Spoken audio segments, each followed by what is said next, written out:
All right, so we got it there, Vic. All right, you guys, are you ready for some sports? Yes, sir. Now, I've also taken the liberty, Vic, of trying to get the sports I know what you're talking about. video logo ready. Right. Let's see if I can get the sports video logo. Right. Remember, it's just us. And you can be pissed off if you want, but we are not Channel 4. That's the whole thing. I'm sorry, I didn't get to it. I wanted to sleep a little longer. I don't think they care.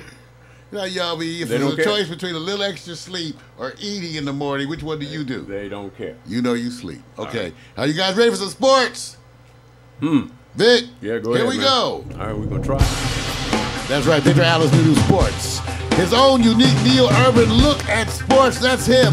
Victor Allen is a recurring segment of the Morning Couple with Mario show. Written and directed by Victor Allen. He's the bald-headed black man. Rub his head and make a wish. Ladies, you know you want to. It's good. Come and get some sports because that's the way we do it.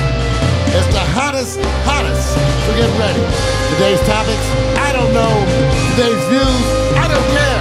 All I know is that it's thick, and it's gonna be hot, and it's gonna be sports. Ladies, put on your jock straps. Here's Vic. Good your loins. Good. Macho.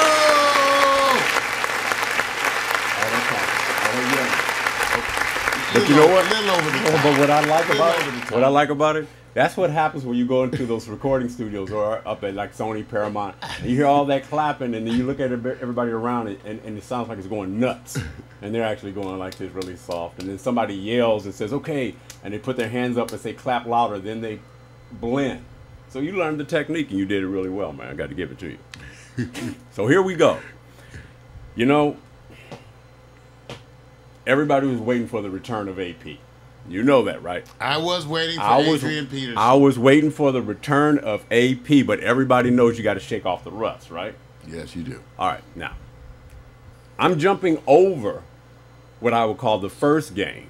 To get to this one, I go back to Atlanta. Because it was a unique Monday night doubleheader. But I'm going in reverse of what I think everybody was going to focus on. And just so you know, the title to this, for my whole segment here, is Vikings AP returns and pound for pound retires. We'll get to pound in a second. So my whole point was this. I think AP was just getting, what they was doing is say, look, we're just going to monitor you, give you a certain amount of carries. He only got 10 carries. It was like a warm-up, right? Right. So a lot of us had expectations that he was going to go, look, I don't care what you do, I'm about to bring it. But you saw a little bit of the rust. But what you more importantly saw is the Vikings were overrated because, man, what they did on that line, they did with Teddy Bridgewater. They said, we're about to bring nothing but blitzes and make you throw it and clog up the lanes. AP sits there and watch. You can't hide from Carlos Hyde, the 49ers running back who made you sit back and go, oh, my God, who is this cat? Well, it was really that the Niners were better than what we expected.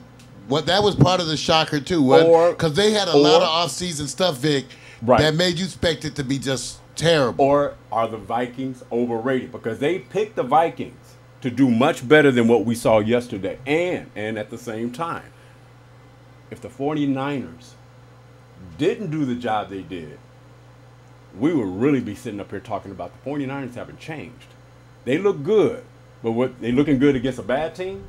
Or looking good against a they look better than expected. I'm not ready to say they look good. They look better than expected. But I'll say this, Vic.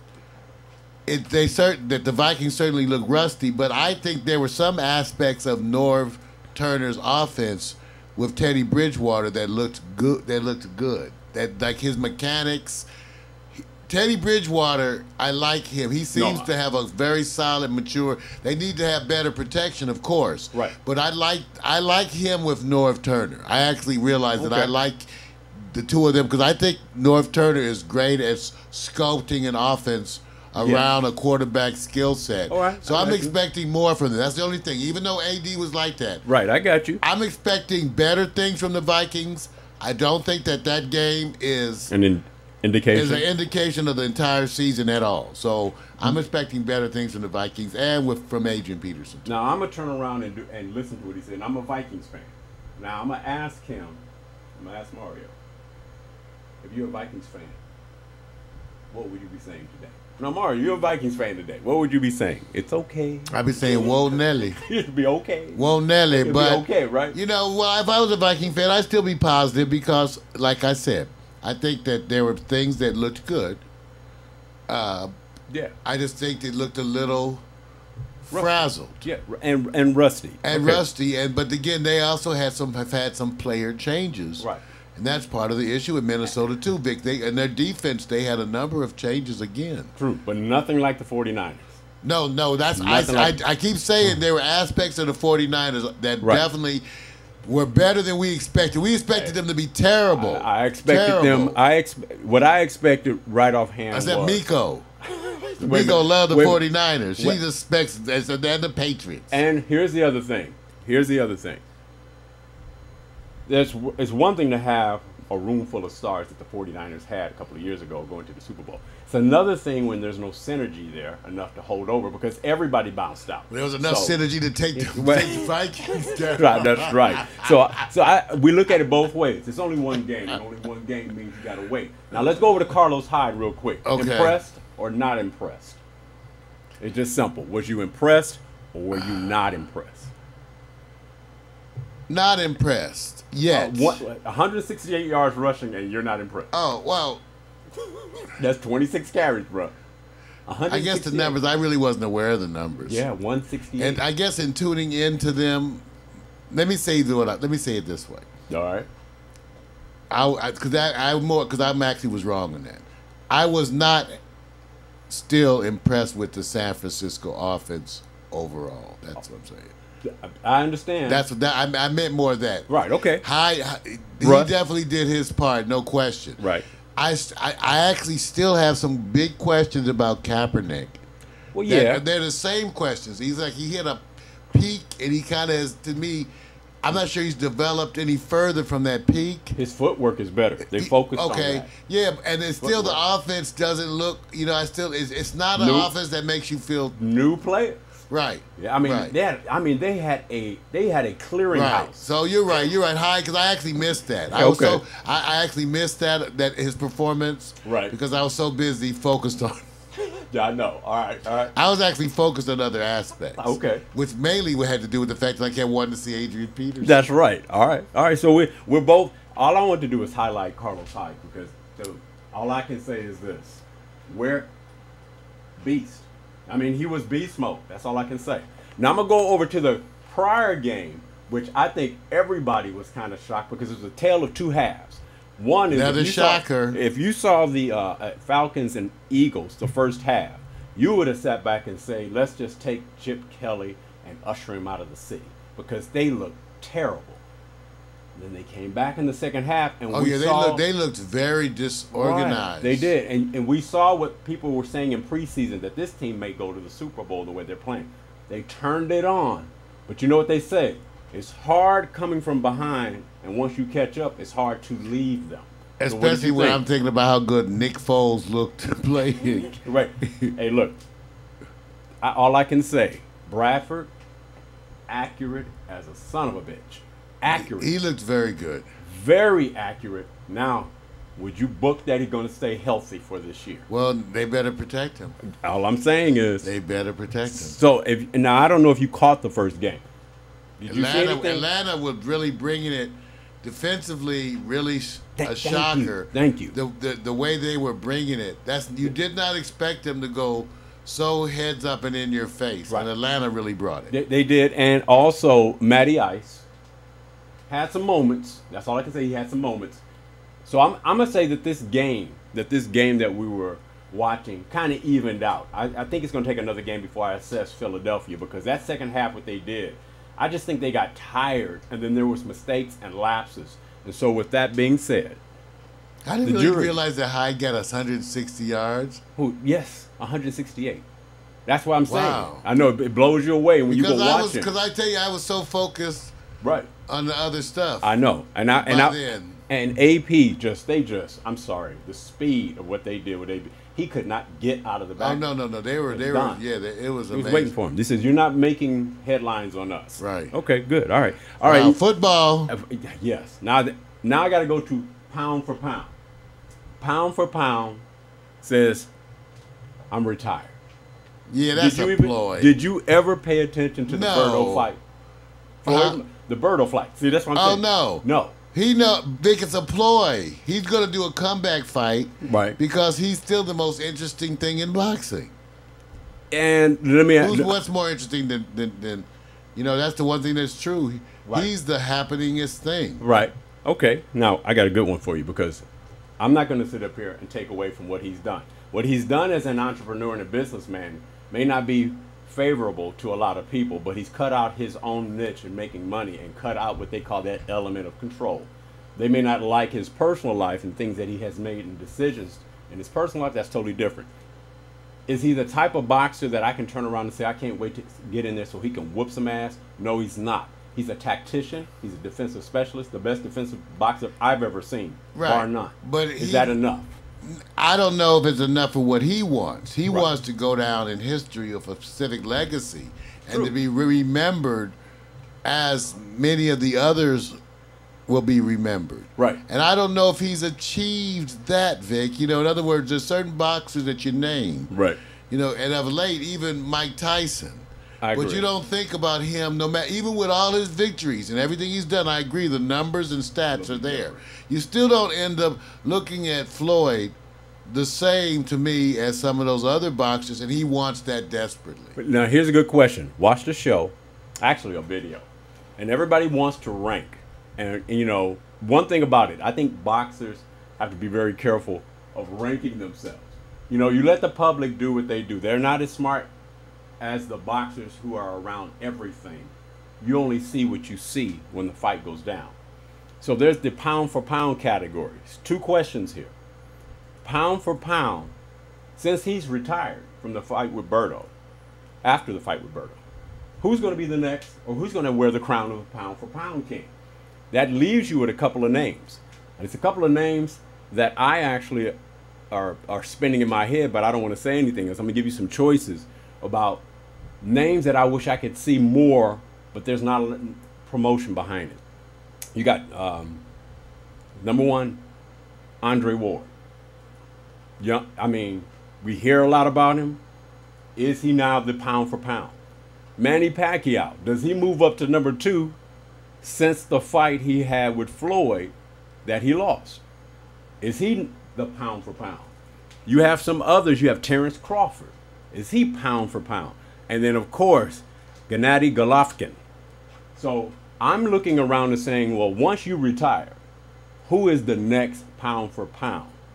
Now, I'm going to leave that because I can come back to that, give you some time, and I'm going to bring that back up on the next new Sports because we haven't seen the other fighters as much get the attention. You know what? It's going to be hard if you're not a heavyweight. That's the first bias. That's the first bias. Yeah. I know that's the first bias, so you know that. Yeah. There's a natural bias amongst the fans toward heavyweights. Yeah. Maybe because they feel like the lightweights can hit each other 500 times and not hurt each other anyway. Right.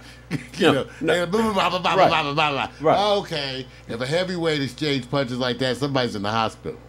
Right. Okay. They're in the hospital. Somebody's dead, maybe. Right. Now, here's the other thing. Floyd did his top 5 of boxers all time. Can you guys guess who's number 2? And I'm not gonna lie to you. If there was a fight that I wanted to see against Floyd Mayweather, he picked the person I wanted to see because this person doesn't wait. He doesn't worry about, being a tactician. So I'm gonna give you some names, and you can go through. You get Sugar Ray Robinson, you got Muhammad Ali, Mike Tyson, you got Joe Louis, you got Rocky Marciano, you got what they call all time. Who do you think Floyd picked as his number 2 behind him? Of course, Floyd picked himself. Sugar Ray Robinson. That's not a bad choice. But you got Rocky Marciano, maybe. No. No, not at all. You know who he picked? Who? Hands of Stone, Roberto Duran. And if anybody's seen this man, remember, we watched him. Now, hold on. Let me just say this. Does it say okay? Let me just say this. Okay. He picked him number 2. When he put, remember, this is a man that fought Sugar Ray Leonard, and he was at 71-0, I believe. Or I mean, at that time, he accumulated his record. When he fought Sugar Ray Leonard, he won against somebody who's similar than Floyd Mayweather. So how's he? Okay. I'm just saying. Have you seen Roberto Duran and his fights? And what Oh yeah, I remember. Okay, so he picked him number 2. Now up to you, Mario. Who would be your number 1 and number 2 all time? Boxers? Mm-hmm. My number 1 is Muhammad Ali. I knew that. Is it because now with losses, it doesn't matter, right? No, I mean it's based on overall everything. Right. Comebacks, everything. Everything. Right. All right. I'm gonna give you a second choice. Who's your number 2? My number 2 probably. Yeah. Probably Jack Johnson.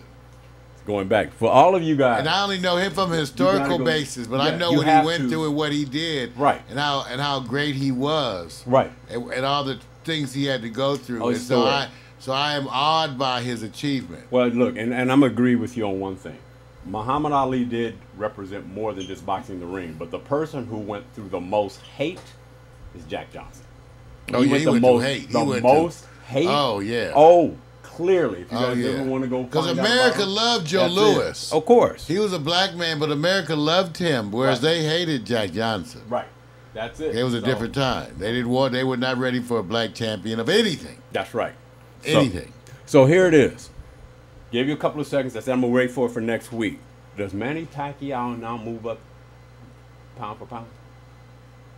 Since the title has been vacated, since Floyd is retired, does Manny Pacquiao inherit? No, because Manny Pacquiao is on his way out, and he needs to convince people that he's worth coming to see fight again. Okay.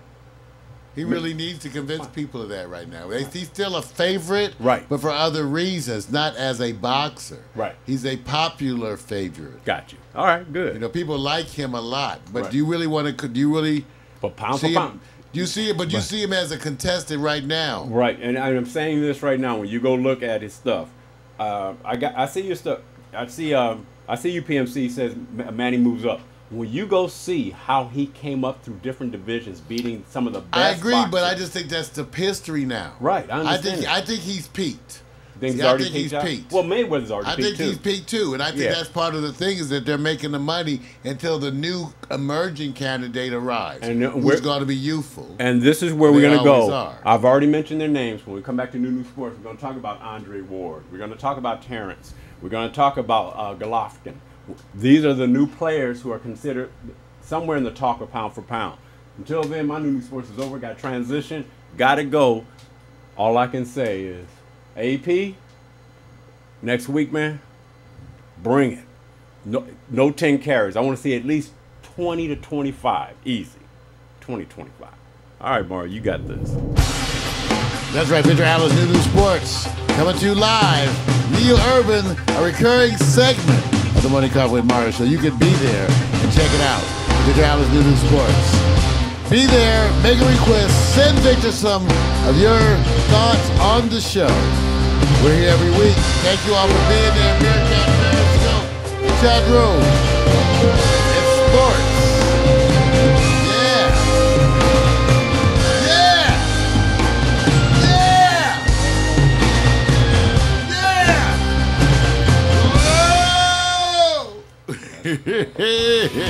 Whoa.